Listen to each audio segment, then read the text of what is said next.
Il était très, très important pour le conseil départemental qui, effectivement, est le seul à avoir un fonds d'art contemporain qui non seulement valorise les artistes contemporains, mais aussi permet à tous ceux qui restaurent des œuvres d'art, comme le trésor d'ailleurs de l'évêché, de le faire.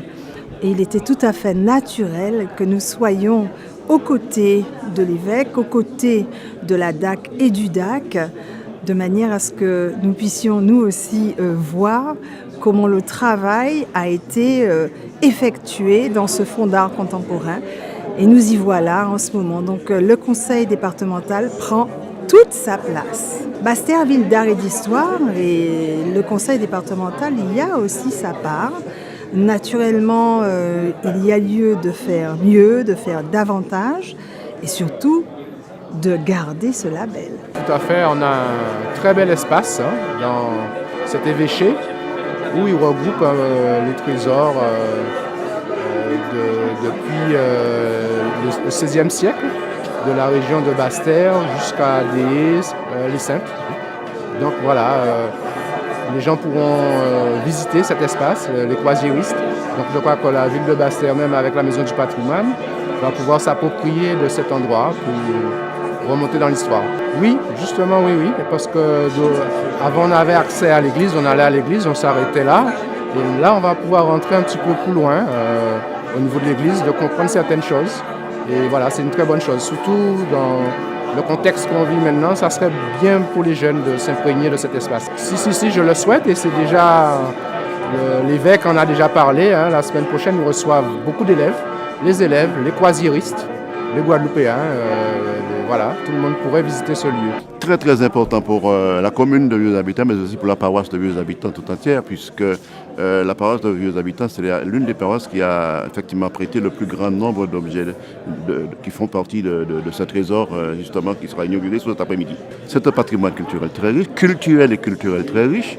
D'ailleurs, depuis l'année 2000, je me rappelle qu'Aramis Sambo, à l'époque, était maire, il avait demandé à ce que ce trésor revienne à Vieux-Habitants et nous espérions que ça revienne. Mais bon, aujourd'hui, c'est exposé sur Basse-Terre. On verra dans quelles conditions les Abyssois pourront en bénéficier, tout comme l'ensemble des Guadeloupéens pourront en bénéficier. Et donc, on verra bien comment ça se passe. Mais enfin, on va quand même réitérer notre demande de revoir ce trésor sur Vieux-Habitants. Énormément, puisque je sers toujours la paroisse de Vieux-Habitants, bien évidemment. C'est vrai que ça donne beaucoup d'idées pour revoir les choses. Je peux vous dire aujourd'hui que nous avions mis dans le projet de réhabilitation de la paroisse, puisque nous sommes en train de rénover la chapelle de Beau-Soleil, et ensuite nous aurons la rénovation de l'église du Bourg. Eh bien, écoutez, on a prévu effectivement une salle sécurisée pour ce trésor qui appartient à la paroisse des habitants. Nous entrerons probablement en négociation pour voir si ce trésor revient. Donc, on se battra, on verra dans quelles conditions, amiablement, comment cela se passe pour que ce trésor puisse revenir sur le territoire abyssois, pour faire bénéficier l'ensemble des Abyssois, puisque nous sommes ambitieux dans notre projet de développement culturel et culturel. Donc ce patrimoine-là, effectivement, on dit que Vieux-Habitants c'est la terre de mémoire, et bien c'est aussi la mémoire de nos ancêtres, donc ce trésor, en fait, on l'a, on va s'en occuper, on s'en occupera bien évidemment. C'est extrêmement important. Basse-Terre, ville d'art et d'histoire, le trésor de la Guadeloupe au sein de l'archevêché de la Guadeloupe et donc de Basse-Terre, c'est extrêmement important. C'est un des éléments qui contribue au label Ville d'art et d'histoire de la ville de Basse-Terre. Exactement, et c'est tout l'intérêt de ce trésor qu'on a voulu très didactique et qui permettra à des jeunes ou des moins jeunes de venir redécouvrir l'histoire de l'église guadeloupéenne au travers de ces objets liturgiques, qu'ils soient des calices ou que ce soit des textiles. Alors, s'agissant d'un trésor de petite taille, puisqu'il s'agit d'une pièce de 40-45 mètres carrés, évidemment, cette pièce ne pourra pas contenir plus de 20 personnes à la fois, et donc il y a une organisation qui va se mettre en place avec l'association diocésaine pour organiser tout ça. Il y a un ensemble ici à la cathédrale avec la cathédrale elle-même, construite au XVIIIe, XIXe siècle, avec le nouvel orgue qui a été installé au mois de décembre dernier, et l'évêché qui a été restauré d'ailleurs dans les années précédentes. Et il y avait une salle qui pouvait être mise à disposition pour constituer la salle du trésor de la cathédrale. Alors quand on dit trésor,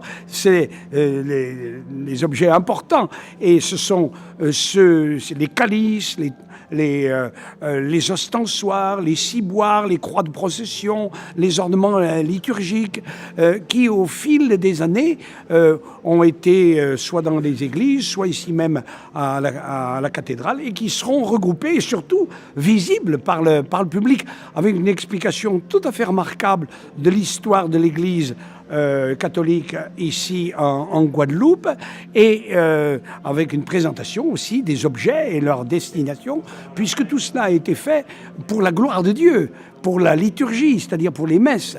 Et bien sûr, on le garde dans la sacristie, dans des placards, on le garde bien sûr précieusement. Et là, on le met à disposition pour que ce soit vu, et dans une ambiance religieuse, puisque nous sommes à côté de la cathédrale et dans l'évêché. Et c'est tout cela pour que le public, les enfants, les jeunes, les adultes, les groupes de touristes, quand ils viennent visiter la cathédrale, pourront visiter aussi le trésor.